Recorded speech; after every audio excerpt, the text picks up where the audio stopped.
Hello, my loves. Hello, hello, hello. My name is Vestina. This is Spiritually Bougie Astrology, and we're going to be taking a deeper look at the full moon in Aries and all the instigative shit that's going to start with it. This full moon in Aries that should be an eclipse but isn't an eclipse.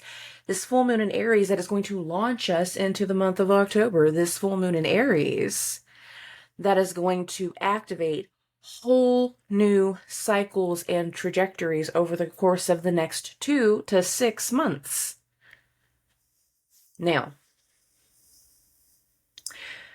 there's more than one transit going on during the full moon in Aries. I'm actually recording this the morning of the full moon because of some of the things that have happened in my family this last week. And all of those things I'm actually going to tie together and explain to you guys. So it's another way to see how the astrology has played out in real life. My family has suffered a loss. It was not a anticipated loss by any means. It shouldn't have been a loss at all. It should have been a moment of celebration, but it wasn't. In the week leading up to the full moon in Aries, in the weeks, I should say, it was the full week before, my twin nieces were born, but they only survived a few minutes. What should have been a moment of celebration turned into a moment of grief and mourning. And in this last week, we've had a traditional Native American funeral. Now, many of you have gone to a funeral before. In a normal funeral, you might go to a wake the night before, the day of the service, you go into a church, you go into a funeral home, you go somewhere, sometimes it's in somebody's actual home. You say a few words, you extend, your care, you might drop off a dish, some people do, but then you leave. Your hand is not in the ceremony, but Native Americans are very, very different. Native American funerals are an overnight process. They start in the evening. There are members of the tribe that will make large amounts of food for everyone that is there the night of. We go through a series of songs and drum and smudging to cleanse and clarify. Many people will stay up all night with the body as a symbol of supporting the transition from life to death. A few hours before dawn, the head woman will get up, she will make breakfast, and she makes breakfast for the men. It's because at dawn, the men will go out and start the process of digging the hole. And when I'm saying that, I mean like my brother was out at dawn with a shovel in his hand. Old-fashioned gravedigger. After that is done, the rest of the family will come out, the rest of the tribe, the other people that are there in support of, and over the course of the rest of the day, we will finish out the ceremony. It's a very, very different process. There are traditions in Native American funerals. Now, in a whitey stage, I'm good. Most people wear black. They go into stages of mourning. So in the Japanese culture, they'll wear white. In most European centric American cultures, you'll see people wearing black. It's a symbol of mourning. I just like to wear black. It's slimming. I'm a fat kid in general. You all know that. But in Native tradition, it's very, very different. When a family member dies, we do ancestral offerings that go with the body. There will be the smudging. There will be offers of tobacco. There is a whole course of staying with the soul. But the way that natives will express mourning is by cutting something off. It is a symbolism of the loss. Back in the day, some would cut off a fingertip. Some would cut off a little bit more. But a common way to express mourning was to cut off part of your faux, part of your hair. The morning of the actual funeral, my nephews are getting their cuts done. My sister looks at me and she's like, am I cutting you too? I said, yeah, that's great. No problem. Sit down. I'm talking. She's talking. We are definitely not talking about this. She pulls everything back. She does the little cut. And man, I felt like a bobblehead. Hey babe, how much did you cut off? She goes, oh, enough for a small braid. I'm like, oh, wow. Okay. Huh. Okay. I'm doing my best to keep my shit together. So that's why I will use some humor in the way I describe part of this. But here's the way I look at it. This is nothing. The idea of how your hair grows back after the cut is a symbolism as to how life continues after the loss. My nieces, sorry guys, they didn't get the chance to grow theirs. They could have mine. So this cute little thing, it is cute, by the way. I'm going to just, Venus and Leo here, I'm just going to say it is cute. She did a really good job for graveside, but that's exactly what I'm rocking going into spooky season, is a graveside haircut that just happened to come out really cute. It could have been really bad. It's a little lopsided. For no water, no nothing, just out in the country and in the wild west, to say it that way. She did a really good job. But for those that see this and they're thinking, oh, Dusty got all cute. No, Dusty didn't get cute. This is actually a symbol of mourning. Over the process of this week, going through this, one of the other things I did was I went ahead and did my monthly nail trip. When I did my monthly nail trip, I did it with my best friend of 15 years. While I am going through this moment and I am talking to her about how it's affected my siblings and how it's affected the rest of my family and how everything has gone so far and what's meant to happen next, simultaneously, my best friend of 15 years is sitting next to me in the salon. And where I'm putting on black as my symbol of mourning, I don't want to cut off my fingertip. I will paint it black. It's a lot easier to deal with. She's celebrating. She's celebrating. She's in a moment of celebration because she's getting married. The symbolism is so hard to escape that I had to tell you how this week has gone for me. While I'm in this moment of grief and mourning, I'm still there in support of her in this wonderful moment in her life. While she is celebrating the idea of being with her soulmate, this woman 2 years ago, I will never get married. That was her whole status, her entire life. And then last year she sent me this picture of her ring and I'm like, what happened to I'm never getting married? She's like, I found the right one. That's great. She's in this moment of celebration, of coming together, of connection. She also has a moment of loss, but her loss is her loss of identity. It's the loss of the ego.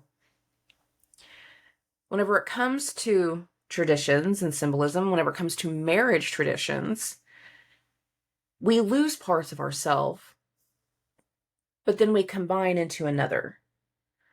In a lot of aspects, what I mean, especially when it comes to women, you lose parts of your identity. You're no longer Miss Susie Q. That is not my friend's name. Now you're Mrs. Susie so-and-so. You gain the new identity, but there's the loss of the old. The old person, the old identity, the old fragments of the ego. Somebody who has been notoriously single for many, many years, all of a sudden is going to not be single. There is elements of exactly what I've been saying for weeks that we are going into. As much as there will be gains, there will be loss. as much as there will be reasons to celebrate, there will be mourning, there will be grief. We are in an energy that is very much about both sides. Now, I haven't been saying that as a way to project my own shit onto you guys. I haven't. But seeing the symbolism, the way it played out this week was so incredible that I couldn't ignore it. And I wanted to tell you guys part of how my full moon in Aries story has been. Because over the course of the last week leading into the full moon, that's what I've been dealing with. The moon was in Aquarius. All the plans and the talking were going around my family. I'm a Scorpio rising. Aquarius is my 4th house. It's easy. The day of the service, the moon was in Pisces, which was my 5th house of children. After the service, we get into full moon energies. I needed a day to heal from my sunburn because I was very, very cherry. I'm still kind of cherry. I'm still kind of cherry, but not much. I was pretty red the day of, I'll be honest about that. There's a lot of symbolism to what I have experienced, and I had to tell you guys. I think as people start to go through life and they're really starting to learn how to pick up on the astrology, that they need that confirmation of hearing someone else say, oh yeah, I saw that pattern. When you said it before, I didn't understand it. I hear this from my clients all the time. Whenever you said those things before, like it didn't click, I didn't understand it. But now I understand it. Now it actually makes more sense. There is a big energy about how we step forward, how the growth that comes through next in the afterlife, in the symbolism of how life continues after death, is going to require change. Now, this can go on so many levels. So many of these companies that are having purge situations where suddenly nobody wants to put up with the boss's shit. And they're going their own little way. They're going on their own little path. They're going to do their own thing. That energy tied to those things is going to require some of these bosses that have been leading with their ego to look in the mirror. The way that things have been done for a long time doesn't mean that they're going to remain the right way to do things forever. Markets change, clients change, society changes. The old way of doing things for many, many people is no longer the right way.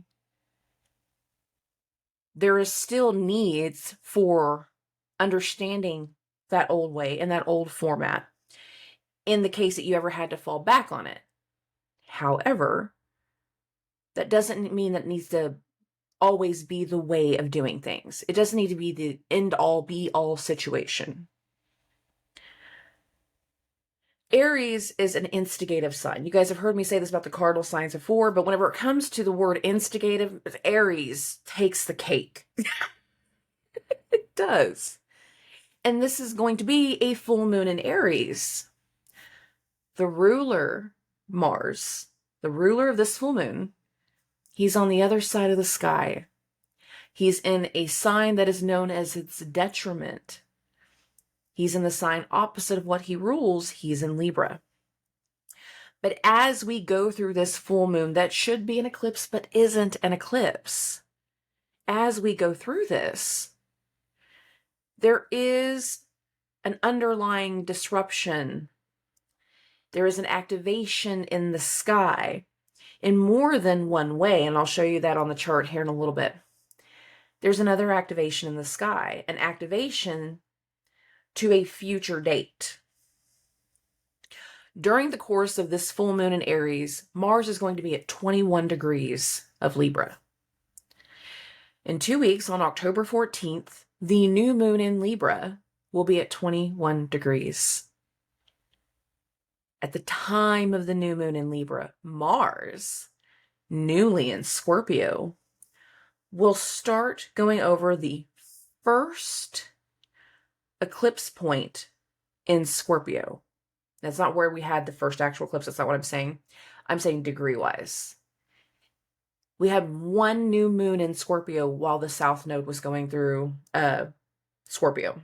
The North Node was in Taurus. I'm not really focused on the North Node right now. I'm really more focused on the South Node. The last degree point, or I would say the earliest degree point, was not even the first or the last eclipse. It was the middle. We had one new moon eclipse in Scorpio, one of them. And it occurred right in the middle of October, right? Scorpio season. So I want to say it was around the 25th, 26th. I didn't look up this date. I get bad at that. I'll tell you the transit, but I always screw up the dates. That new moon in Scorpio was roughly 1 degree of Scorpio. So it was day 2 of Scorpio season, and it was in a conjunction to Venus because we had just had the Venus rebirth. When we start our Venus-ruled eclipses, Mars will be going over that area of the sky. Events tied to this full moon in Aries is stirring some shit, so to speak, creating an action that will need a reaction, that will need a refocusing, that will need a new situation, a new idea, a new connection to come through in the coming weeks. That new connection has a larger, deeper meaning than most people can understand right now. This full moon in Aries is a pivotal, disruptive moment. For some people, it's pushing a person to see another situation, is seeing the other side. It is going to push people to go out on their own, because sometimes the devil we know is in fact worse than the devil we don't. And we're sick of bosses that are acting like a devil. We're sick of shit, and we need a change. After this full moon in Aries, we're going to have very specific Mars transits. Right now, Mars has been in that sextile with Venus for quite a few weeks. I've said as that continues, the momentum and the energy will pick up, and it has certainly picked up. It has definitely picked up. But once we get into October, Mars will hit that conjunction with the South Node, and then it's going to go into the square with Pluto, and that'll happen right before Pluto turns direct. There is a symbolism of a disruption, of an action, of an idea, of an event that is going to push for reactions. The reactions are what follow this full moon. For many people, there are sudden and abrupt situations, sudden and abrupt changes, unplanned events that are going to be tied to the full moon. And why do I say that? Because simultaneously, as we go through the full moon in Aries, we will also be perfecting our third and final square between Venus and Uranus and babies. Venus rules this next eclipse season.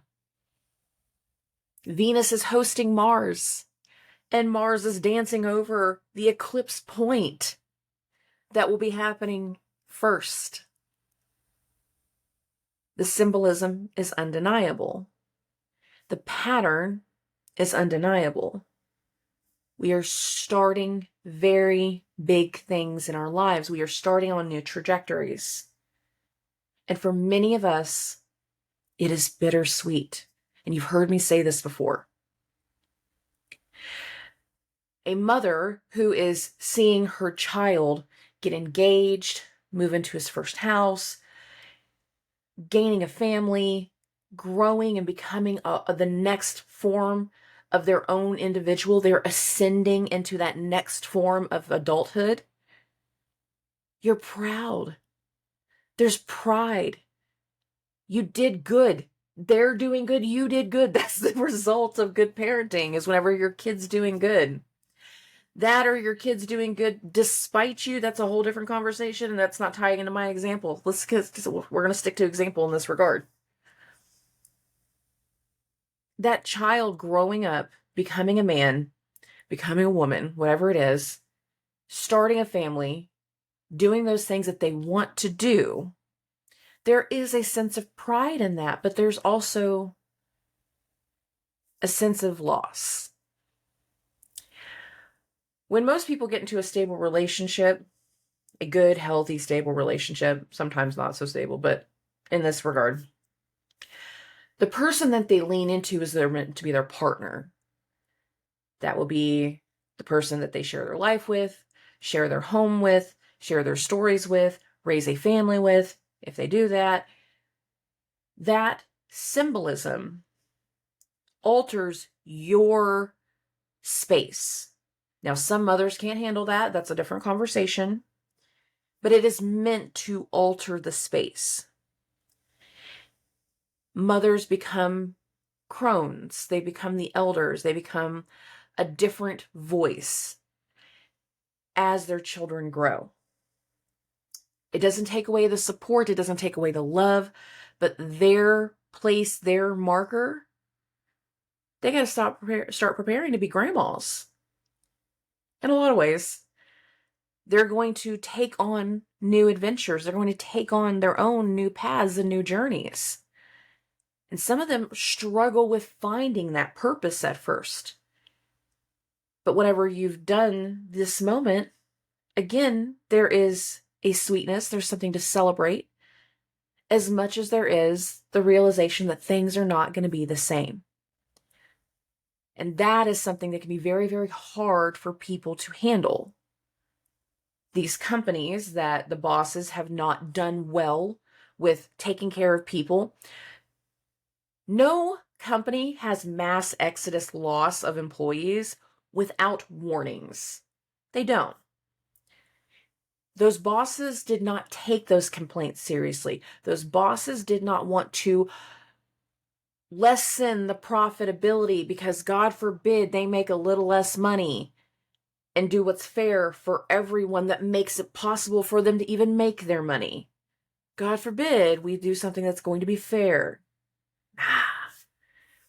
So what happens? I quit. Here's my notice. Fuck you. Not doing it. Bye-bye. Bye, Felicia. Not here. And all of a sudden, nobody's there. Half the people are there. And you're trying to understand who's next. They become very, very, what's the word? Suspicious. It's not the word I was actually thinking, but it's a good word for now. Who's going to be the next one to leave? And if they're really leaning into their ego, who's going to be the next one to betray me? It's not betrayal. It's not betrayal. If anyone is feeling betrayed, it's the ones that weren't being taken care of. The ones that weren't being treated fairly. The ones that are trying to say there's not enough to make a living wage.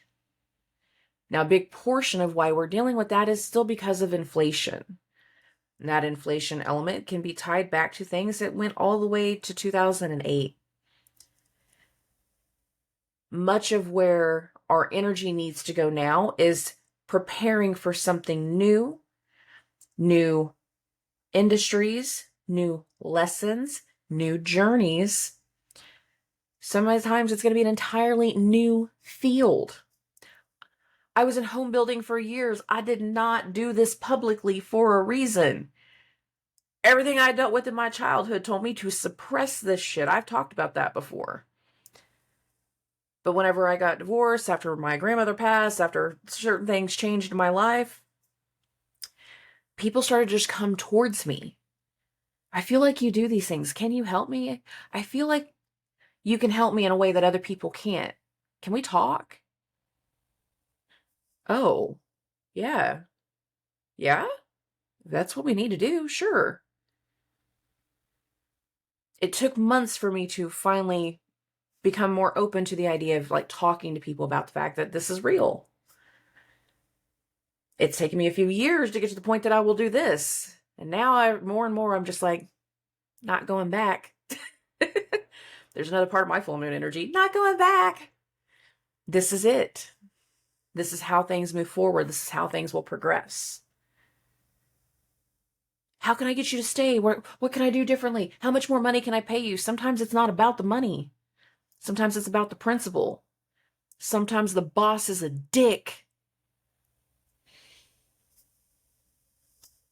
We know it. We feel it. We've seen it. Sometimes the boss is a dick. And there's no way to get around it.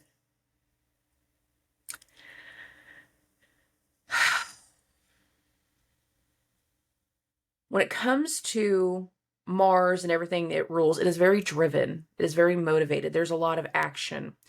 There can also be a lot of reaction because we are talking about the cardinal signs. However, whatever reactions come through between now and October 12th, when it comes to the Mars aspects of it, specifically talking about Mars now, whatever reactions come through between now and October 12th. Wow, did I say that? That's fun. Mars 12th, yes. October 12th is when Mars goes into Scorpio. There you go. Whatever reactions are coming through, whatever turning points we're entering, they will create a long-term pivotal disruption. Chaos, yes. In the meantime, I feel like there will be elements of chaos. I hate saying this, but an Aries energy can have a lot of violence to it. It can have physical things occur. Not everybody's going to be happy about that. But there will be a lot of action and reaction tied to this. And for a lot of people, that Venus-Uranus square will be unexpected, unplanned, break away from. We've had 2 other Venus-Uranus squares. The other one, the first one was the first week of July, so I'm just rounding it up. It was full moon in Capricorn week.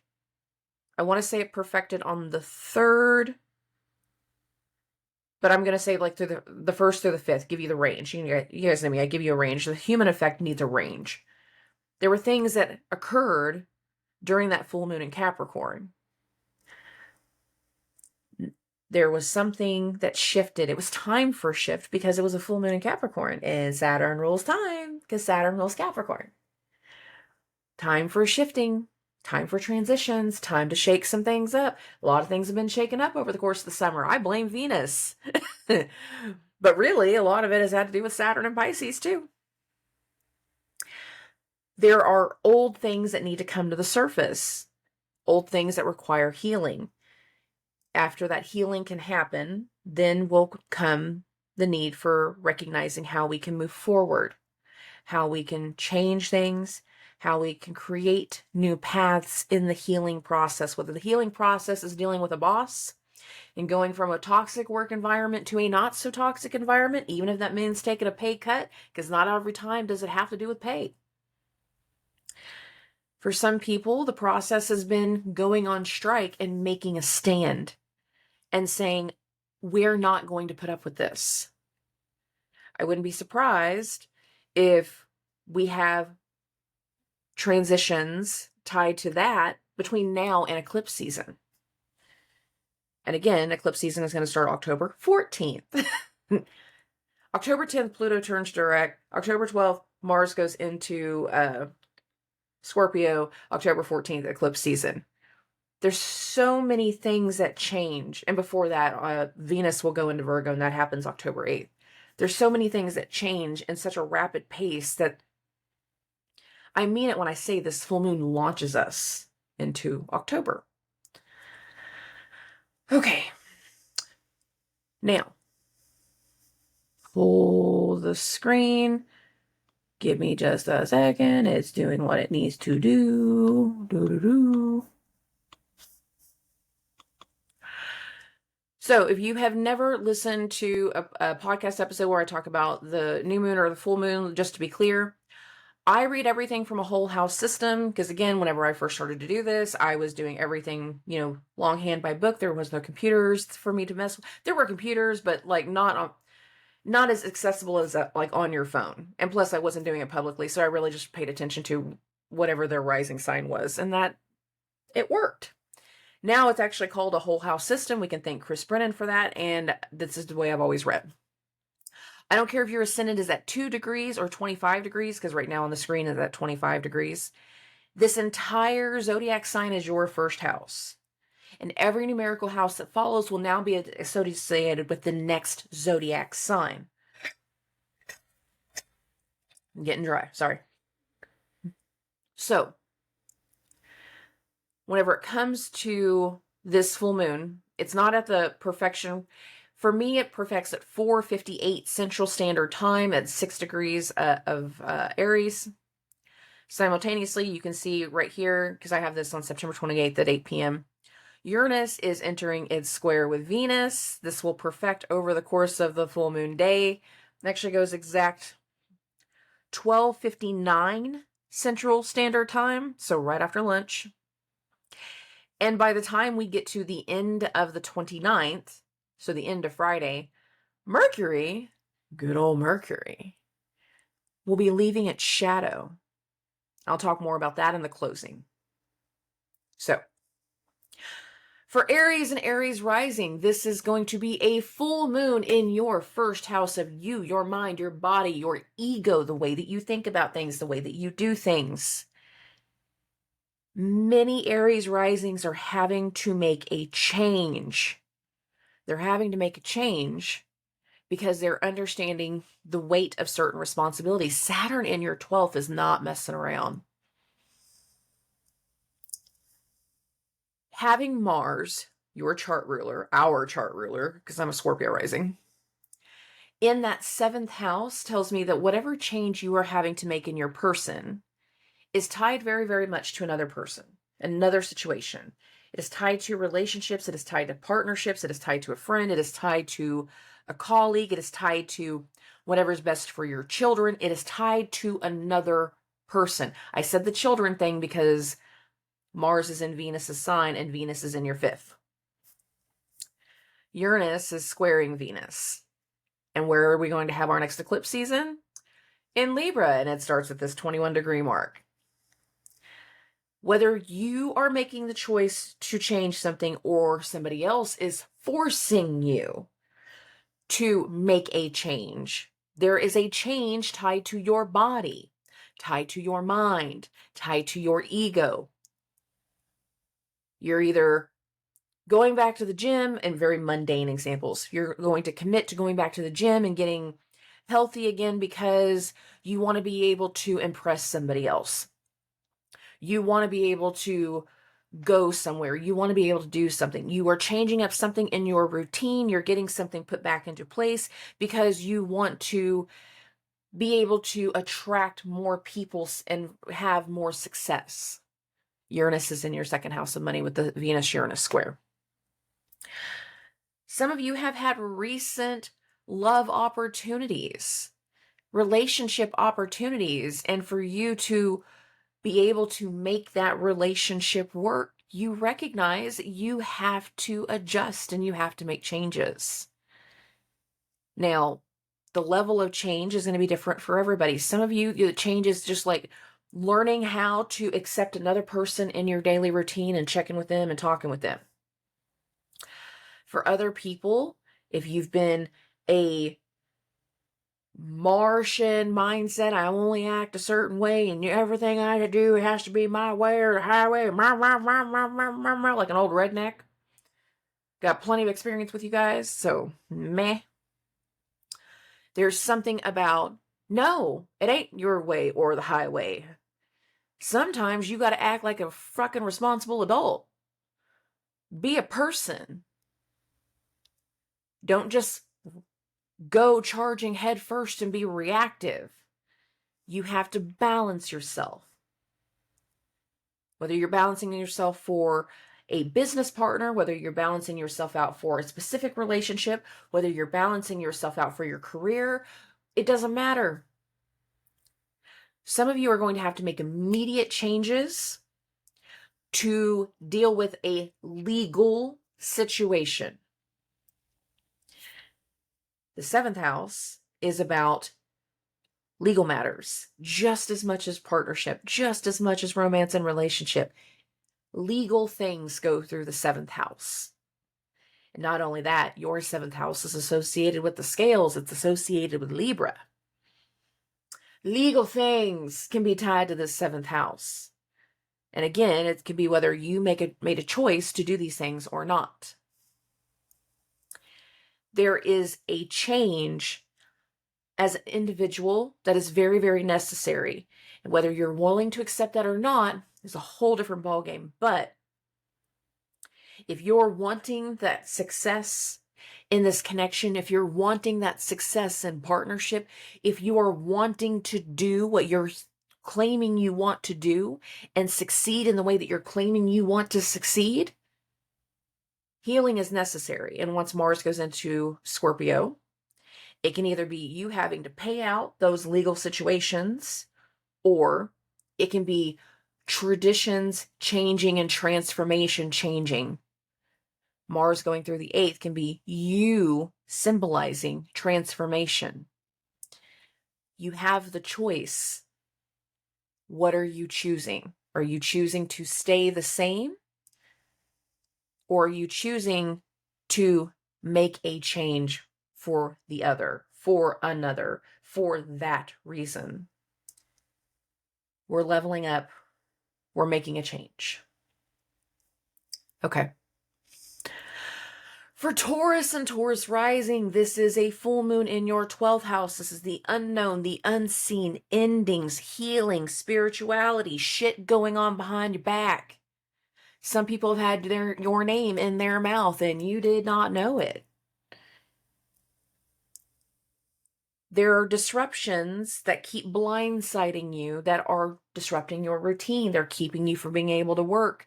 They're impacting how you're able to do things with your clients, with your friends, with your loved ones, with your family, with your children.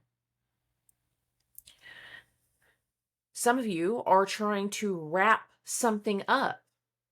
Wrap up a project, wrap up a situation. Venus in the 4th wasn't all terrible for everybody. Some of you guys have just renovated the house. Others have shown their ass. Venus is your chart ruler. And some of you have shown your ass.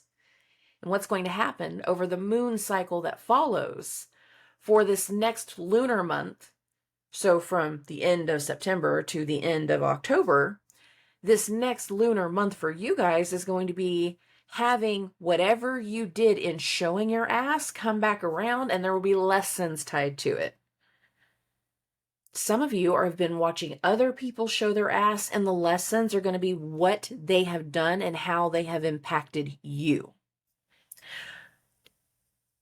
Having the nodal axis go through your 12th and 6th house, I'm doing this too, by the way, but I know it's harder to have the North Node in the 12th than having it in the 6th. Because you are meant to see those that don't serve your higher purpose. And it will be harder to accept when you're not prepared for that type of energy. The thing about Taurus risings and Scorpio risings that are different than all the other signs is the ruler of our 7th house of love and romance and relationships. The ruler of that also rules our 12th house. The ones that we give our most love to, the ones that we care for the most, the ones that we connect with and put the most trust in, they are also the ones that can hurt us. Because the ruler of our 7th rules our 12th. We have given trust to the wrong people. And there will be something that occurs in the timeline around this full moon. So it might be a day or two before, like what I dealt with. If you listen to the beginning, can be a day or two afterwards based off of the reactionary energy that's going to follow. But there is definitely a unexpected, unplanned, abrupt type of energy because Uranus is in your first. And for a lot of Taurus risings, you are the abrupt energy. putting your foot down. I'm sick of your shit. I'm sick of the way this is going. I'm sick of you not doing what you said you were going to do. I'm sick of you not working. I'm sick. I'm done. In a lot of ways, we're done with everyone's shit. And a full moon in your 12th can be exactly that. You screaming, I'm sick of your shit and I'm done. Fuck a you and fuck a you. Get out of my house. Goodbye. Fuck them kids. Not really, but still, sometimes it's just, if they're a grown-ass adult kid, fuck them kids. If they're still, teenagers and younger and, responsibilities are there, you can't really say that. But be aware. Whatever happens next, whatever you need to let go of, is so that way you can do better for your family and put more focus on your loved ones, on your children. And after you let go of whatever needs to be let go of over the next 2 weeks, when Venus goes into Virgo, you have the ability to recreate your own luck, recreate your happiness, and create whole new aspects in your routine. And that'll be a big portion of the energy right as we get to the start of eclipse season. It's not going to be at eclipse season. It'll actually happen a few days before, whenever Mercury goes into Libra. But this whole cycle right now, cut it out, cut it off. We ain't doing it no more. Sick of their shit. Bitch, bye. I said what I said. Okay. For Geminis and Gemini risings, this is a full moon in your 11th house of friends and network and colleagues. And where's the ruler of this place? In the 5th house of love and romance and children. I always say this whenever we have strong transits that go through 5th and 11th. And I got to be really serious about this. For a lot of Gemini risings, this can play out in a couple different ways, strictly going off of the Libra Aries axis. Y'all been talking to somebody that was previously your friend, and all of a sudden you realize you're having feelings for them, or you've been seeing somebody that should never have been anything more than your friend. And whatever happens over these next few weeks is going to be very, very pivotal in understanding whether you continue this or not. If you're starting to get feelings, maybe you need to get an idea of why you're feeling such a way. If you've let somebody in and you realize, man, I should never have dated you. Why did I do this? By the way, everybody does it at least once. Why did I ever agree to this? Why did I think this is a good idea? Because Venus was retrograde. We're in like Venus. Mars is now in Venus' sign, and we're suddenly realizing so much of what Venus has impacted. Speaking of Venus, the Venus-Uranus square, Uranus is in your 12th house of the unknown, the unseen, and endings. You might have been letting that, friend finally try to be a little bit more, and all of a sudden they might go, we can't do this. Uranus is in your 12th. Some of you are having to deal with family situations, and the family situations aren't just your structural house, like it's not just home. Some of it's having to do with kids, or you're having issues within the home, within the family, that are impacting the kids, and now new sudden decisions are necessary because of the Venus-Uranus square. Not everybody has kids. Gemini risings, you're big kids, and I know it. Gemini Sun and Mercury, I know it. But there are effects to previous decisions that are coming full circle. There are disruptions in more than one area of life that are needing to be overcome, that are needing to be squashed, that are needing to be put back into place. Some of you created the disruptions, and what needs to happen next is owning what you did. Yes, I lied. Yes, I stole the car. Yes, I started the fight. Yes, I snuck out. Yes, I cheated. Yes, I did whatever you did. Because so many Gemini risings are still dealing with the effects of what Mars did for 8 months. And you're going to be dealing with the effects until Mars comes back into Gemini, and that's not going to happen until next year. You need the full cycle of Mars, and Mars' cycles are 22 months. It's going to be a minute. You're still dealing with the effects of decisions from before. And some of you, that's whenever you got into the relationship. You got into a relationship with somebody and you thought it's what you were wanted. And now all of a sudden with Mars going through the fifth, it's like, maybe you shouldn't have ever been more than a friend. Maybe we shouldn't have dated. Maybe we shouldn't have done something. Some of you won't own that decision and you'll just keep powering through. That's going to create a lot of issues for you later on if that is the case. But right now, I feel like more of you are putting more focus on what needs to be done right within your home and within your family, because Mercury, your chart ruler, is in the 4th house. And more specific for Gemini and Virgo risings, because I know sometimes some of you signs will go back and forth between watching both, which is fine. With this transit also equating to Mercury leaving shadow, I'm really curious for you guys, what happened in August? Specifically, between, when was that? August 15th and August 23rd. We're saying the 15th, Mars went opposite Neptune, but then Mars was at 21 degrees of Virgo, sorry. And then we had the Mercury retrograde that started at 21 degrees of Virgo. I'm also going to add a layer to that. What happened during the new moon in Virgo? Because that was at 21 degrees. Mercury going back over this area of the sky can lead to the next layer of things that didn't quite happen before. You thought you were close to something happening. You thought you were getting something negotiated. You thought you were about to start a job. You thought you were about to start a house project. Or you thought you were about to finally hang sheetrock or something like that. And something roadblocked you. Something happened. A switch flipped. Whether an obstruction in the home, in your home project, or an obstruction tied to family and family life, something happened. We got a glimpse of something different during that new moon in Virgo, but it's not going to fully start to come to fruition until Mercury goes back over 21 degrees. And that happens on the 29th, after the full moon and after the Venus-Uranus square perfected. So overnight, late 29th for Central Standard Time going into the 30th. But it's perfecting real late in the evening. So there are parts of this energy that are for you guys that it's not new. It's really not. Oh, crap. I hope I didn't lose that. Man, I hope I didn't lose that. Okay. If I did, sorry.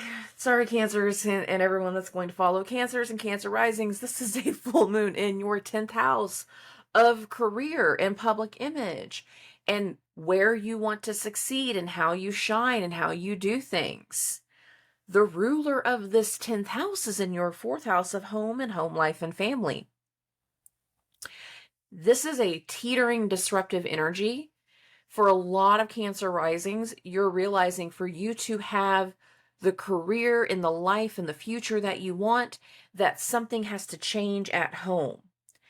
Because of a change or a disruption at home, in the home life, within the family, you now see how it's going to impact your future. Mars being in the 4th while the full moon is in the 10th.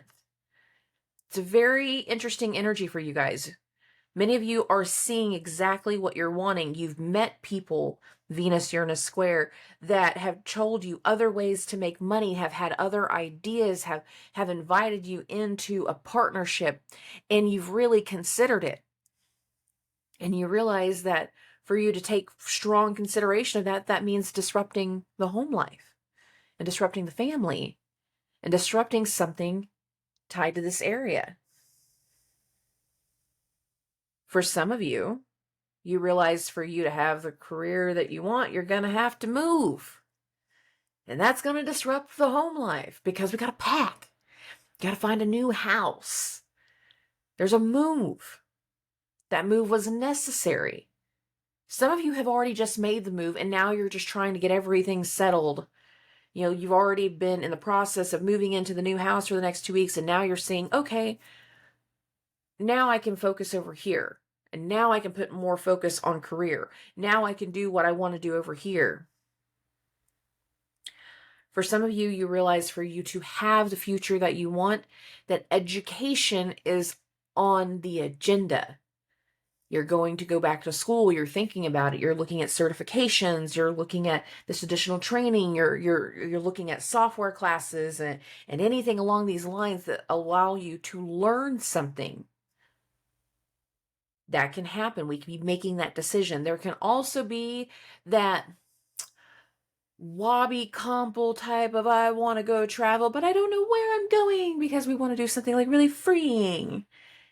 And because you're just disappearing, that other people are like, where's Susie? I don't know. She's just gone. I don't know where Susie went. Well, crap. There's like this majestic, nimble energy with Cancer risings right now, because so much of this summer has been more about that support aspect with other people, being there to be supportive, that now we're starting to realize, I want to do something for myself. It's not necessarily for support. It means I want to make a change. Whether that change is writing a book, going back to school, or taking on that training, but there's something related to communication. There's something related to career. There's something related to disrupting the family or disrupting the household. And all of these are ways for you to make more money, make new ways of making money. The Venus retrograde in your second house has really shown you that the way that you've been making money before isn't the way to do it anymore. We got to make a change. And over the next 2 months, we will see where those changes unfold. Okay. Moving this along, we're going to get to Leos and Leo risings. This is a full moon in your 9th house. Higher learning, higher education, travel. This can be a very big travel time for Leos. Like, I need one more round of summer fun. I need something else. I gotta get out. I gotta go on a road trip. I need something different. Okay. We gotta get the bug out. Some of you have recently got the bug out, and now we're seeing the aftermath. Mars has been in the 3rd for a while, but now we're seeing the aftermath. Now we're seeing an effect. Now we're making a decision based off of that event that already occurred. I don't want to live here anymore. I think we should move to the beach. Honey, it's about to be winter. I don't care. I want to move to the beach. I want to move. I want to do something different. Some of you are going to be finalizing things tied to institutions. This can be as easy as, like, student loans are coming off of deferment, so that's an easy one. But you can also be making that decision to go back to school. You can be finalizing something within the court system, within the courthouses. Some of you are dealing with something tied to hospitals and health. Whether it is your own health or somebody else's health, there's something in the region of learning more about yourself to be healthier. Venus is all about love and beauty. Venus is in your 1st house. This Venus-Uranus square can be a sudden and abrupt thing that impacts your body and your mind and your ego. Something tied to your health. Be careful. No distracted driving. Mars is in your 3rd. No distracted driving. We can have disruptions in travel. That disruption in travel can make us have to refocus on family. If we, knock on wood situation, this is wood, I installed it, I know. I did it. I just need to paint still one of these days. I'll get there. My room was the last room that got painted. Everything else in the house is painted. We can have something related to travel that makes us then focus on family. So somebody else has a situation, somebody else has an accident, and now they need to be home full time. They need to have somebody care for them. Something happens and it makes you go home. It makes you stay home. There is a disruption in the communication. There's a disruption in the logistics. There's a disruption in the travel. There's a disruption that is tied to health that is going to make you refocus your energy in many, many ways. Given that Mars is in the third, it's getting closer to the South Node, and that Venus-Uranus square, no distracted driving this weekend, going from the full moon. No distracted driving. Okay. We're going to keep this going. We're going to get to Virgos and Virgo risings. Babies, this is a full moon in your 8th house tied to other people's money, loans, debt, assets, taxes. We want to pay them off. We want to get over them. We want to get rid of them. We got to. Nobody likes to pay taxes. I will show you guys that actually right as the full moon perfects, the ascendant is going to be in Virgo. That means, at least for the central part of the US, that means the horizon will be lined up with your first house at the time the full moon perfects.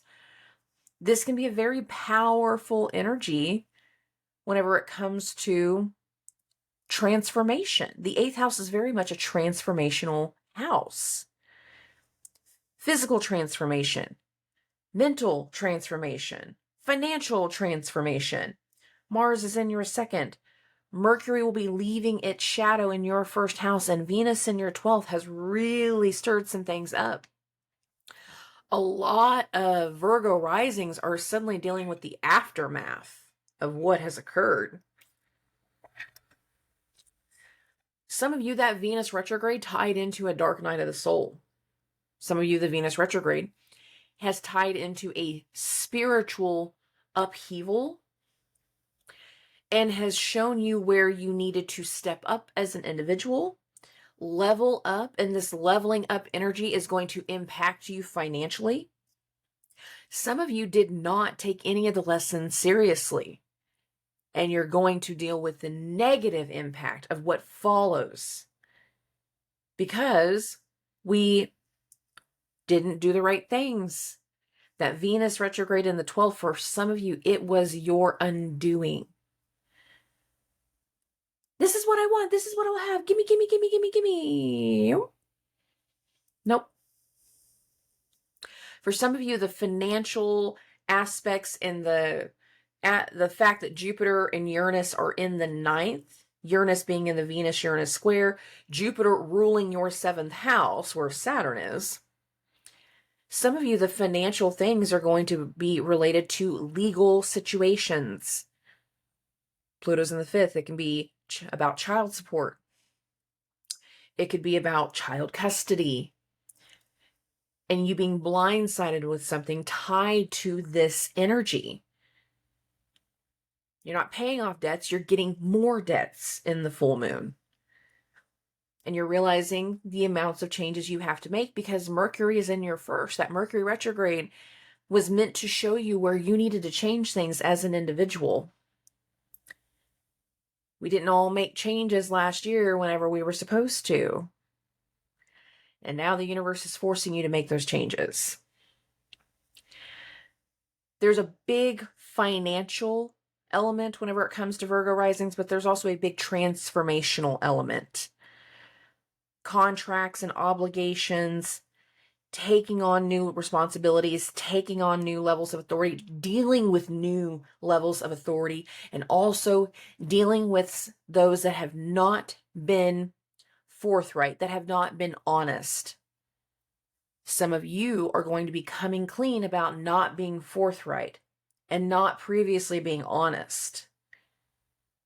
That's going to come through more whenever Mercury hits that opposition to Neptune, and that happens this weekend after the full moon. When Mercury will go opposite Neptune late on the 1st, but for most of us, it's going to happen on October 2nd. Some of you, the sudden abrupt changes of other people are going to have to force you to go talk to somebody that you didn't want to talk to because you need a different type of information. You need a different element in the communication. Mercury opposite Neptune is going to be very interesting for you guys. Okay. Okay. We're going to take this Libra risings. This is a full moon in your 7th house of relationships and partnerships and other people and legal shit. And where is the ruler? In your 1st house. Every act you have made since Mars has went into Libra has changed your drive and changed your determination and made you level up as an individual and made you take certain responsibilities on. And the responsibilities you're taking on are not even yours. And I will continue to maintain that. I've been saying that for you guys for a while. The thing about having the South Node going through your 1st house is so much of the ego falls away. And it becomes more and more imperative that we are in tune with our body. We are in tune with our star player. You are motivated to do certain things, and you're trying to do more to impact the people around you. Your focus has been more on the people around you. Why do I say that? Because the Venus retrograde was in your 11th house of friends and network and colleagues. There were things all summer that you were dealing with and that you were working on. People were showing their ass. People were making promises. Did they deliver? We don't know yet. Did they hold up their end of the bargain? Some of them didn't. And now what we are working on is changing the game, changing the motivation, putting more emphasis in our drive because we are trying to promote the idea of helping other people. We are trying to promote the idea of a different partnership. The ruler of your 7th is in your 1st. Many of you are partnered up with somebody right now. And everything that you're doing is going to be tied to this new partnership. Even if the partnership hasn't been completely proclaimed yet, that doesn't mean that it's not going to be. And I'm not saying that just in the relationship aspect. I'm actually saying that partnership. Jupiter's in your 8th house of money. Venus is in the 11th house of friends. This feels business-wise, like it's all business stuff, where a lot of people can be legal matters, especially if it's tied to home and home life and family. But the big adjustment and the big change coming for you guys is how you're connecting with other people. Because you have seen, or you're about to see in a whole different way, how the connections and the relationship and how all of these things are starting to play out. You are seeing how you can do something differently. You're seeing an opportunity. You're not the Taurus aspect when I say this, but grab the bull by the horns. It's going to benefit you. Grab the bull. Okay. For Scorpios and Scorpio risings, hey babes. This is our full moon in the 6th house of health.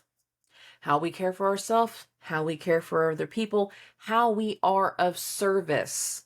I went to a funeral this week. I already told you guys that. Mars is in the 12th. I went to a funeral this week. It's not been fun.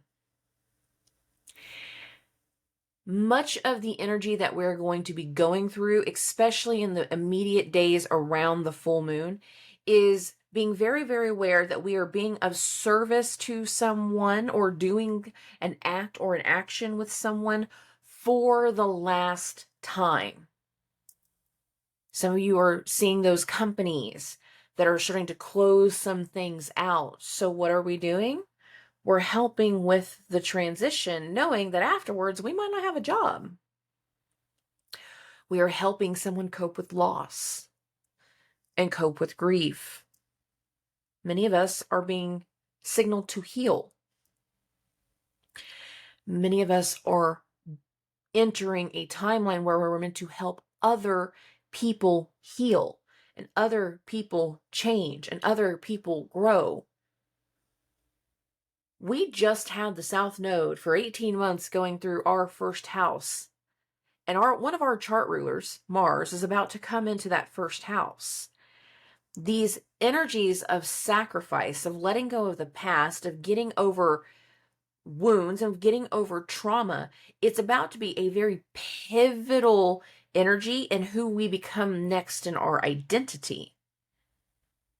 When Mars goes through its rebirth in November, it's going to happen in Scorpio. So much of the next 2 months is transforming and leveling up energy, but for Scorpio risings, it is profoundly stronger. Our forceful energy, our energy of wanting to be hyper independent, our energy of wanting to do things our way, a certain way, the right way, calling people on their shit, dealing with the underhandedness, being the authentic versions of ourselves. All of the necessary things that we have been going through over the last year and allowing those things to come through, they're about to serve us in a whole different way. The pivotal aspects of having Mars and everything else that's going to be coming through the first, it will be a night and day pivotal transformation for Scorpio risings. If you are in one situation right now, you will be in a very different situation 2 and 3 months from now. It will be truly night and day. Get ready for Scorpio season, baby. We got a lot to happen. This full moon is a final act of service, a final act of care, a final act of doing something for someone else. With the Venus-Uranus square, these acts that we are doing are meant to capture the attention of another. Uranus rules the 4th. It can be a family member. Uranus is in the 7th. It can be about through technology, how you're connecting with people on a media level. The Venus-Uranus square is meant to like pop some things off. You would be unsuspecting to the changes that are meant to come through, and you're meant to be unsuspecting because we have everything going through the 12th. We have Mars and we have the Sun. Some of you are about to be blindsided. Some of you are going to be dealing with loss. Some of you are going to see triggers.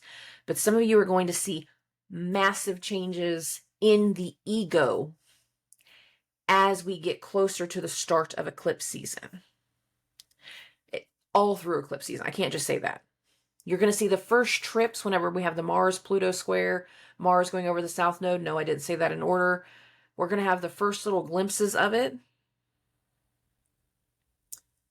If you've been doing the right things and you've been living in alignment, this is going to be a really good energy these next 2 months.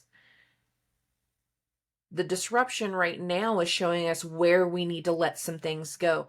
Once we go into eclipse season, the entire eclipse season, there will be healing, transformation, blindsiding, things going on behind your back, and also a release and a purge and letting things go.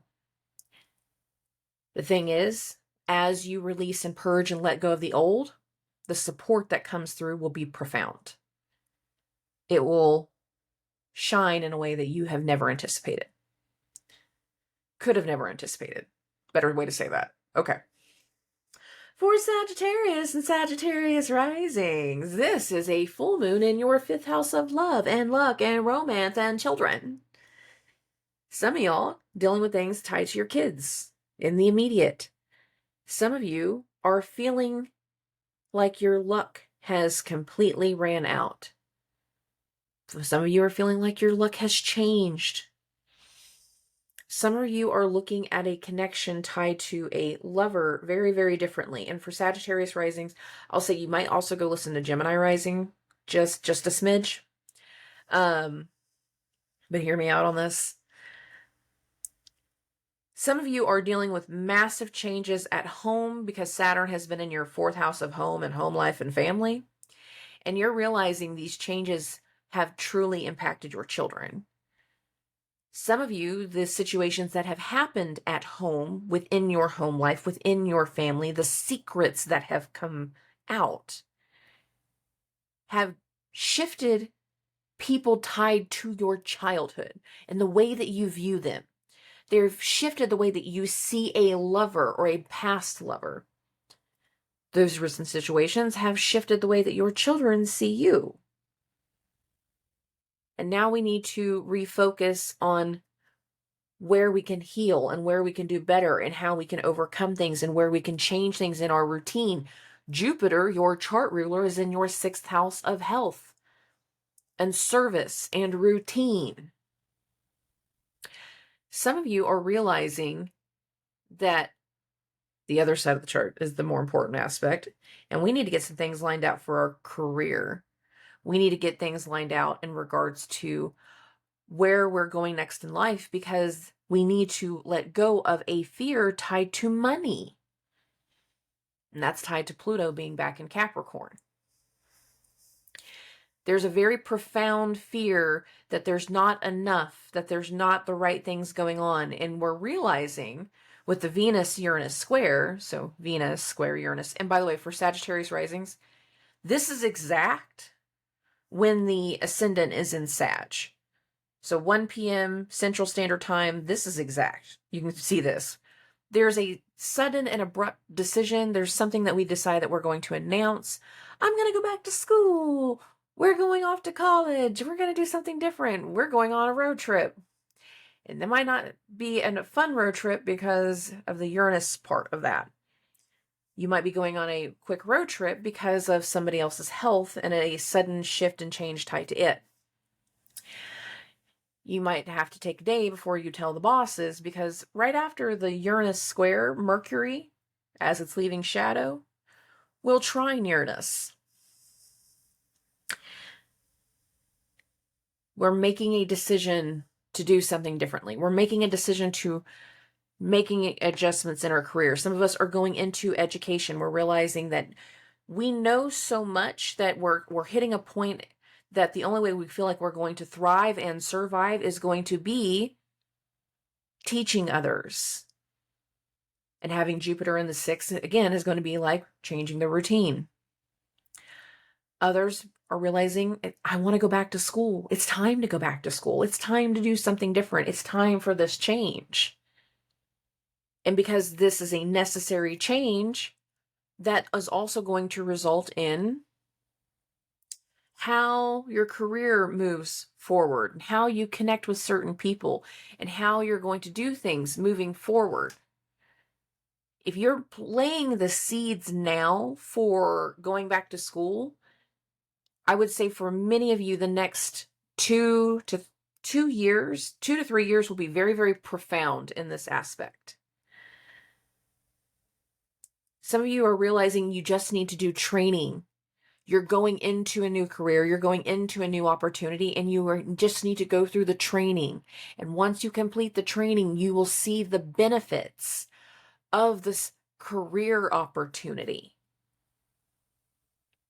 There is an opportunity for a change in your public image, a change in career, a change in how you are of service, a change in education.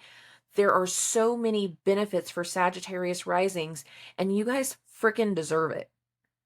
Y'all took a lot of hell during that Mars retrograde in Gemini. Take the new opportunities. If you have something going on at work and they're like needing somebody to travel and do extra things, take it. If you are not happy with how things are going at work and you need to find that different opportunity, then take it. Some of you, that taking it is just a temporary thing because we got to get through the season. People who work in construction, you're going to know exactly what I mean. Like, winter months slow down. There's an opportunity for you to do something different, whether it's a temporary difference or it's a long-term difference. That's up to you guys. Y'all can struggle sometimes with the idea of a long-term thing. It's like, no, I want something new every season. I get it. Mutables, I get it. There's an opportunity. Take it. Whether it's a temporary opportunity or a long-term, you're taking it. If you're seeing a disruption with your kids, put your focus there. Help them see what needs to be done differently. If they're not entertaining the right people, if they're not doing the right things in their friend group, let them know you guys shouldn't be friends. Somebody they bring home saying, "Oh, this is my new boyfriend." Why? Maybe you guys should just be friends. Some of you, your kids are going to deal with their first breakup. And again, sometimes we just need to be friends. Okay. Moving this along to Capricorn and Capricorn risings. Hi, babies. Y'all in the similar boat as the Cancer risings, just to be clear. You have a full moon in your 4th house of home and home life and family and roots and ancestry and mothers and matrons. We're doing something for the last time as a mother with our home, with our family. Something is changing. Something in the home is going to change. Why? Because there's something different coming up in future. Mars is in the 10th. Some of you are making the decision to move closer to a new job. Why? Because that's where the money is. And when it comes to Capricorn risings, that Venus retrograde in the 8th house, don't mess with the money. Some of you are starting to see opportunity in career, and that is going to impact the way that you handle things in your family. That is going to impact how things are going to move forward in your home life. There can be a major disruption tied to relationships. Pivotal disruption or chaotic disruption. Everyone's karma is different.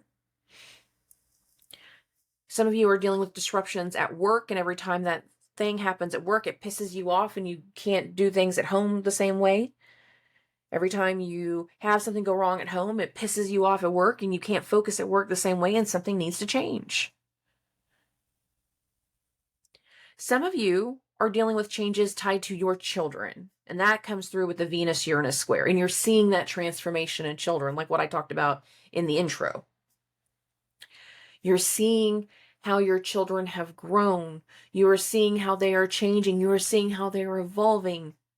Some of you are feeling love, new love, and it is making you want to change and evolve. Getting over fears, getting over past consequences, getting over wounds. Some of you are finally experiencing a situation where you feel like you can talk about your feelings. You feel like you can talk about the past. You feel like you can talk about trauma.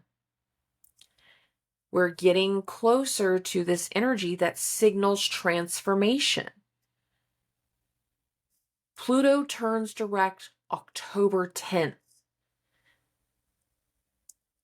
There is a big identity turnaround that is coming for Capricorn risings, and it is going to impact your career, and it is going to impact your future. It is going to impact how you proceed and where you move forward in life, and how you see your home life moving forward. How you see things tied to your family moving forward. How you see things tied to love and romance and joy and happiness and children moving forward. It's not just this full moon in Aries I'm talking about now, because I'm also talking about what's going to be altering once we get into eclipse season. This full moon launches that. Disruptions are necessary. Doing something within the family for the last time is very, very necessary. Making a change in your public image, in your career, and how you're shining in the world, it is very, very necessary. And the ones that are going to need to see it the most are your family. Whether that's your soul tribe or your actual blood relations, level up. You guys are in a level up energy. It's a big shift. Okay. For Aquarius and Aquarius risings, we are talking about a full moon in your 3rd house of travel and logistics and communications. We are changing the way we are having discussions. We are changing our verbiage. For many of you, with the Venus-Uranus square that's perfecting today, we're realizing for us to have the home life that we want, that we might not need this other person in the picture. That Venus retrograde in the 7th has really showed you the other side of somebody. And we're either looking at like, I don't want you to be a stay-at-home mom anymore type of energy, or I don't think we should be together anymore type of energy. The thing about Pluto going back in that 12th is, and seeing this underbelly side of Venus in the 7th, every time Venus was showing her ass, it was a trigger. triggering the old wounds, triggering old trauma, triggering old insecurities. Every time something happened within another person, within this business relationship, within this partnership, we had this underlying thing in the back of our neck going, why did I do this? Why did I agree to this? Why am I in business with you? Why am I doing these things with you? And little by little, there has been this withdrawal of support. The Venus-Uranus square in this full moon can be the final straw. An action creates a reaction that makes us realize, why did I ever go into business with you? Why did I ever believe that this was a good idea? Why did I do this? Why did I believe you? I don't believe you no more. And Uranus, being one of your chart rulers in that Venus square, is like, that feels like for Aquarius risings a true final straw of removing support. Well, I want to do this and this and this and this. Like, no. I'm not a blank check for you. And considering the Mercury retrograde was in your 8th house of other people's money, oh yeah, financial things. Financial adjustments. Some of y'all finally got a hold of the books and you saw just where money was not going. You saw just how people weren't handling things appropriately. We saw that a change was necessary in the power play. And they're either going to accept the terms, Venus square Uranus, on how things progress, or they're going to deal with the loss. And considering full moon in Aries, some of this might include travel. I'll get to that part here in just a second. But if we have to deal with the loss aspect, the full moon in Aries is ruled by Mars. Mars is in the 9th, and Mars is getting really close to that south node. And I've said in previous episodes, there's a very Uranian and unexpected energy tied to Mars in the south node, but Uranus is in this transit. Your chart ruler is in this transit. There's a Uranian element to the full moon and the days following the full moon. Sudden, abrupt changes. Some of you, that sudden, abrupt change is having to do with a legal matter. And we're going to finally settle. Others, you are so sick of everybody's shit and everything that's been going on that we just need a break. Need a break. I'm getting in the car. I'm getting in the Jeep. Top is coming off. Goodbye. I know not all of you are still in warm weather. We are still in warm weather in Oklahoma. I had a client in the Carolinas the other day. I'm like, I'm sunburned after the funeral. And she's just like, what? It's hoodie weather here. Like, no. I sent her a screenshot. Like, every high was like 89, 91, 92, 95. This is... Nah. We're still in summer heat here for now. Take the top off the Jeep. Go on a road trip. Go do something. Shake the funk off. Whether you do the break with somebody on Friday the 29th or whether you do it next week whenever Mars hits that conjunction of the South Node, some element of this might just be going through the decision-making process of, why did I do this thing? I'm not going to keep doing it. I'm not going to keep having these conversations with a brick wall. I'm cutting them out. I'm letting this go. Some of you have gotten exactly what you needed. The Venus retrograde showed you exactly what you needed to see in that other person in a relationship, and what you're going to see is the level up energy that follows. The manifestation-like energy that follows. That can be the next element. We have mixes of good and bad in the full moon. But there's definitely an action that is going to create a rippling reaction for the next few months. Okay, so for Libra, or for Pisces. I goof up all the time. I leave these things in on purpose because I want people to see, like, this is reactions are real. Okay. For Pisces and Pisces risings, my loves, this is a 2nd house full moon. Where is the ruler of your 2nd house? It is in the 8th house. Some of you are going to see financial adjustments tied to a payoff, a payout, based off an inheritance, based off of other people. Some of you have invested money and you're going to have a hellacious return. Some of you have invested money and you don't realize you're about to lose it all. If you did risky investments, that Mars South Node, it's Uranian. I keep saying this is a very Uranian energy. We've had to deal with so much tied to other people. Venus in the 6th has been a very big impact on our health. Whether it's our health or somebody else's health, there's been something tied to health and how we care for someone, and how we care for another, and how we care for a situation. That Mercury retrograde in the 7th has had a lot to do with legal matters. And what's coming out after Mercury leaves shadow, which I'm really hoping the screen is still here. On my side, it shows that it is, but I know the software glitches every once in a while. But this Mercury in the 7th energy ending its shadow period, what's happened all since that Mercury retrograde? What's been going on all since the beginning of August whenever Mercury entered shadow? Because there's been very much a turnaround that is going to impact you financially, either a business partnership, a legal matter turnaround that has the ability to impact you financially. Some of y'all got taken back to court, and this is all about child support. Some of you took somebody else back to court, and this is all about child support. Some of you have had to deal with a loss. Mars is in the 8th house of death. Death, debt, taxes, inheritance. And there's been a financial shift. Some of you are going to be financially cut off because of a death.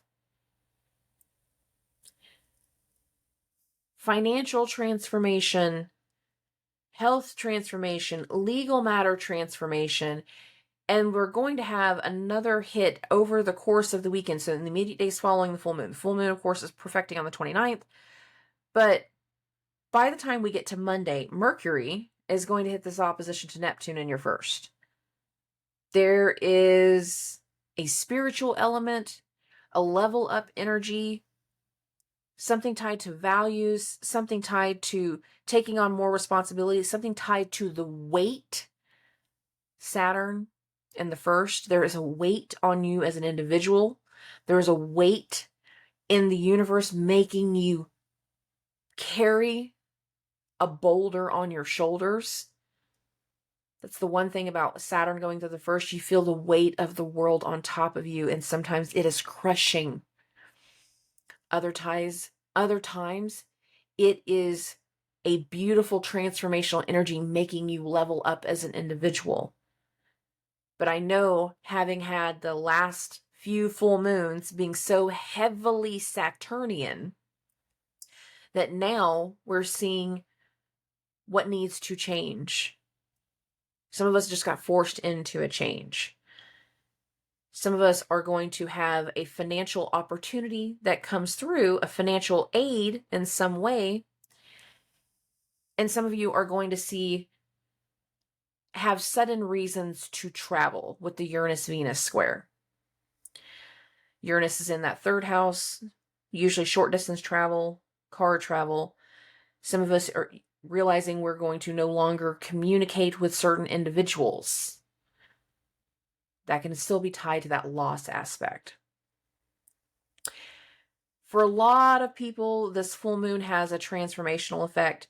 For Pisces risings, it's kind of like the Virgo risings. There is a financial transformation in this energy. There's financial change. But there can also be a withdrawal of support. Whether you are withdrawing your support from another person, or they are saying, I don't want your help anymore. I don't want you to be around anymore. I don't want your shit anymore. There's something in this realm.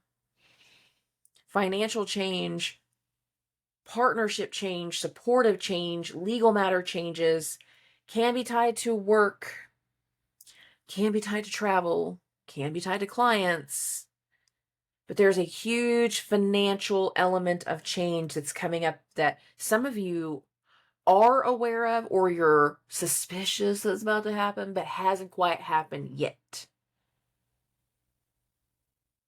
And you might not actually learn about it during the full moon. You might learn about it next week whenever we perfect the Mercury opposition with Neptune.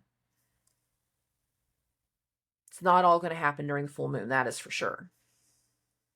That is faux show. It's not all happening during the full moon. It's not all happening during the full moon. The human effect of astrology is it doesn't always happen all during the full moon. Sometimes it does. Other times, it's a day or two before. Things that I dealt with, it's a day or two afterwards. Because of the human effect.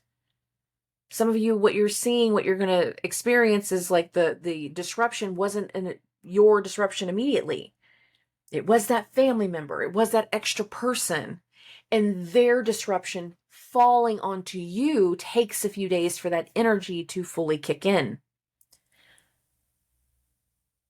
There is a weight and a pressure that needs to be released. There is an action that needs to occur. And whatever gets released, whatever action happens, whatever event takes place, leads to the next release, the next purging, but also the ability to take on a manifestation, the ability to put something into alignment. Mars, when it hits that south node, is going to be profound in regards to alignment. There was something we felt really close to getting done, that we felt really close to having happen. We felt like it was finally going to go a certain way. And we felt like that right at the end, right there in August. So like right as Venus was starting to settle her shit, right at the start of that Mercury retrograde, we felt like we were getting something turned around, or we just saw no other choice but to turn something around. And we've been in the process for the last month of doing the turnaround. And now, after this full moon, we get to start something new. We get to start a new path. We get to start a new direction. We get to start seeing the ripple of something. The Venus-Uranus square is immediately followed by a trine between Uranus and Mercury. Mercury will be leaving shadow. There is an element of an unexpected event between Venus and Uranus that immediately gets told to another, gets voiced to another with the Uranus-Mercury trine. And what happens? 48 hours later, Mercury hits that opposition to Neptune. There's a rapidness in the events following the full moon. It's going to be one thing after another, after another, after another, after another, after another. And if some of us were ready for that, like, yeah, move, yes, go, yeah, approve, do that, build that, do these things. Yeah, come back next week. Like we're like a conductor, but also like a chicken with our head cut off. Because some of us were not expecting the action. Some of us were going to become very frantic. And we're realizing, oh crap, I got to do this. I got to go here. I got to go there. There's doctor's appointments. There's x-rays. There's a surgery now. We wasn't planning like this. Where's the nearest pharmacy? I don't even know what town I'm in. And there will be sudden, abrupt things that are very much tied to this full moon. Sudden ideas, sudden breakthroughs, sudden things that were not originally a part of the agenda. This is meant to be a disruptive full moon. However it plays out in your life can be either a pivotal disruption or a chaotic disruption, but it is disruption nonetheless. There are disruptions to this full moon. This full moon launches us into October. This full moon activates where things are going to happen in eclipse season. This full moon sets the stage of change and transition and new energies and new balancing and rebalancing before we actually finally reach some levels of stability. There's something very, very profound to the Aries full moon that will impact the new moon eclipse in Libra, that will impact directly the full moon eclipse that's going to happen in Taurus, because that's going to include the very first Mars conjunction. And you've been listening to me for a while. I've been telling you like that's important. The Mars-Mercury conjunction. And that's in an opposition to Jupiter. and then Mars's rebirth. This full moon leads to an array of events and energy, rapid movement, move, jump, jump, jump. This, that, 1, 2, don't fall on your face. Some of us are going to fall on our face. Some of us are going to get super irritated. Some of us are going to be a little reactive and a little explosive, not all during the full moon. Some of it's going to be tied to the events following the full moon. This full moon sets the stage for the next 2 lunar months, not just the one that we're in. This full moon will also set the stage for what starts to occur when we have those Mars conjunctions. The first one happens next week when Mars hits the South Node. And I'm telling you guys, if you haven't listened to my meditative rant video that I did last week, that's fine. I understand if you didn't want to. But the one comment I will keep telling you guys is there is a Uranian, unexpected energy tied to that. And some people, that unexpected energy is going to be full-on cut-offs and losing and letting things go. For other people, it's going to be something hugely profound and will allow for a whole different level of manifestation to come through. And the reason I feel like that's the most possible with Mars is because of the qualities that Mars has with the South Node. And if you want to know more about that, you need to go watch that meditative rant video, because I'm not going to do it all over again here. This is long enough. Okay. I love and appreciate every single one of you. Thank you for listening. For those of you that are already my clients and you are actually like friends with me on Facebook, you're not just following the Spiritually Bougie page. For those that like donated to my sister, I sincerely appreciate you. You were very instrumental in helping us supply everything for that Native funeral. Native funerals, again, they're very, very different than a normal funeral. And again, on her behalf, on the behalf of my family, I appreciate you. Thank you for the love. Thank you for the support. I hope everyone has a wonderful ability to start to manifest following this full moon. However, if you see the chaotic energy playing through, understand, babies, good, bad, or ugly, whatever happens over these next few months are our individual karma, yours and mine. Good luck. I love and appreciate you guys. We'll talk soon. Subscribe.